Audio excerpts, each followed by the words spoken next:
Welcome to কৌশিকম। আমার প্রিয় ভাই বোনেরা, দেখো আজকে একটা অসৎ ব্যবসায়ী সংক্রান্ত দারুণ একটা লাভ ক্ষতির শর্টকাট নিয়ে চলে এসেছি।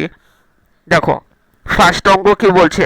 বলছে এক অসৎ ব্যবসায়ী 6% ক্ষতিতে কোনো দ্রব্য বিক্রি করে। 6% ক্ষতিতে মানে কি? ধরো ওই অসৎ ব্যবসায়ীটার সিপি মানে ক্রয় মূল্য ধরো 100 টাকা, আর সেলিং প্রাইস মানে জিনিসটা দ্রব্যটা বিক্রি করছে ক টাকায়? 6% ক্ষতিতে মানে ক টাকায় বিক্রি করছে? 94 টাকায় বিক্রি করছে।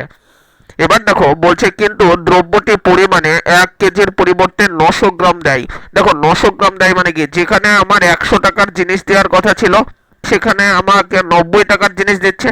এটা কি করে করলাম? ধরো যেখানে 1000 গ্রাম দেওয়ার কথা ছিল সেখানে 900 গ্রাম দিচ্ছে। তার মানে আমি ধরে নিলাম যে যেখানে আমার 100 টাকার জিনিস দেওয়ার কথা সেখানে আমাকে 90 টাকার জিনিস দিচ্ছে, কিন্তু আমার কাছে নিচ্ছে কত টাকা? 94 টাকা। তাহলে লাভ করছে ক টাকা? লাভ করছে বলো? 4 টাকা। তাহলে 90 টাকাতে লাভ করে ক টাকা? 4 টাকা। 100 টাকাতে কত লাভ করছে? শূন্য শূন্য কেটে দাও, 40/9। 40/9 মানে কত? 4/4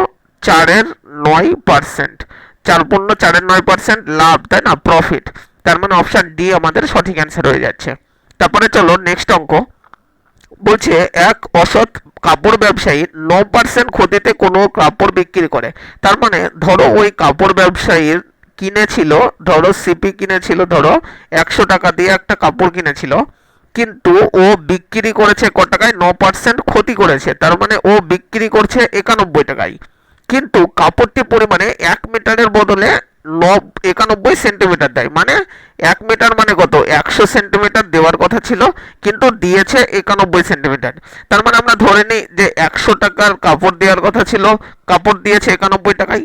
তাহলে 91 টাকার কাপড় দিয়ে 91 টাকায় নিচ্ছে। তাহলে কি কোনো লাভ বা ক্ষতি হচ্ছে? কোনো লাভ বা ক্ষতি হচ্ছে না। তার মানে অপশন বি আমাদের সঠিক অ্যান্সার হয়ে যাবে। তারপরে চলো, বলছে এক অসৎ ব্যবসায়ী 20% ক্ষতিতে আম বিক্রি করে। 20% ক্ষতিতে আম বিক্রি করা মানে ক টাকায় বিক্রি করছে? দেখো তার সেলিং প্রাইস কত হচ্ছে? 20% ক্ষতিতে সেলিং প্রাইস কত হচ্ছে? 80 টাকায়। কিন্তু দেখো 1 কেজির পরিবর্তে 720 গ্রাম দিচ্ছে। মানে যেখানে আমাকে 1000 গ্রাম দেওয়ার কথা ছিল সেখানে আমাকে 720 গ্রাম দিচ্ছে। তার মানে যেখানে আমাকে 100 টাকার আম দেওয়ার কথা ছিল সেখানে আমাকে 72 টাকার আম দিচ্ছে, আর নিচ্ছে কত টাকা? 80 টাকা। তাহলে লাভ করছে না লস করছে? লাভ করছে। ক টাকা লাভ করছে? দেখো 72 টাকার আম দিয়ে আমার কাছ থেকে 80 টাকা নিচ্ছে, মানে 8 টাকা লাভ করছে। তাহলে 100তে কত লাভ করছে? তাহলে কত হচ্ছে? 8×9 = 72। 100/9 মানে আমরা কি জানি? 11.1 কি করছে? প্রফিট হচ্ছে, লাভ হচ্ছে। তার মানে অপশন সি আমাদের সঠিক অ্যান্সার হয়ে যাবে। তারপরে চলো নেক্সট অঙ্ক দেখো। বলছে এক অসৎ ব্যবসায়ী 5% ক্ষতিতে একটি দ্রব্য বিক্রি করছে। 5% ক্ষতিতে মানে কত? সেলিং প্রাইস কত হচ্ছে বলো? সে 95 টাকায় বিক্রি করছে, কিন্তু কস্ট প্রাইস তার কত ছিল? অবশ্যই 100 টাকা ছিল। 5% ক্ষতি করছে ও, কিন্তু দেখো দ্রব্যটি ওজনে 24% কম দিচ্ছে। 24% কম দিচ্ছে মানে কত টাকা? তোমার হচ্ছে জিনিস দিচ্ছে কত টাকা? তাহলে 24 বিয়োগ করে দাও, কত হচ্ছে? 76 টাকার, তাই না? তাহলে দেখো 76 টাকার জিনিস দিচ্ছে, 24% মানে কত? 100 - 24, 76।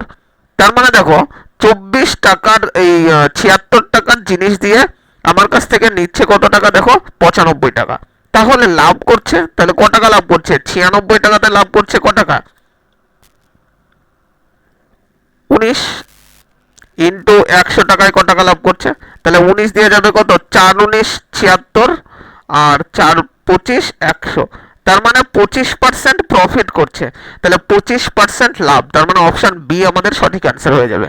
তারপরে চলো নেক্সট অঙ্ক দেখো। বলছে এক অসৎ ব্যবসায়ী 10% ক্ষতিতে একটি দ্রব্য বিক্রি করছে। মানে ওই অসৎ ব্যবসায়ী কোনো একটা দ্রব্য কিনে এনেছিল 100 টাকায়, সেটা বিক্রি করছে ক টাকায়? বিক্রি করছে দেখো 10% ক্ষতিতে মানে ক টাকায় বিক্রি করছে? 90 টাকায় বিক্রি করছে। আর দ্রব্যটা দিচ্ছে কতটুকু? দেখো দিচ্ছে কতটুকু? দেখো 20% কম দিচ্ছে। 20% কম দেওয়া মানে কতটুকু দিচ্ছে? 80 টাকার জিনিস দিচ্ছে। 100 টাকার জিনিস দেওয়ার দরকার ছিল, কিন্তু জিনিস দিচ্ছে কত টাকা? 80 টাকার। তাহলে 80 টাকার জিনিস দিয়ে 90 টাকা নিচ্ছে। তাহলে 80 টাকাতে লাভ করছে কত টাকা? 10 টাকা। তাহলে 100 টাকাতে ক টাকা লাভ করছে? তাহলে 100/8, 100/8 মানে আমরা সবাই কত জানি? 12.5%। 12.5% মানে কি লাভ হচ্ছে, দেখো তার মানে অপশানে আমাদের সঠিক অ্যান্সার হয়ে যাবে। চলো, আশা করি এই অসৎ ব্যবসায়ী সংক্রান্ত লাভ ক্ষতিতে তোমাদের আর কোনো সমস্যা হবে না।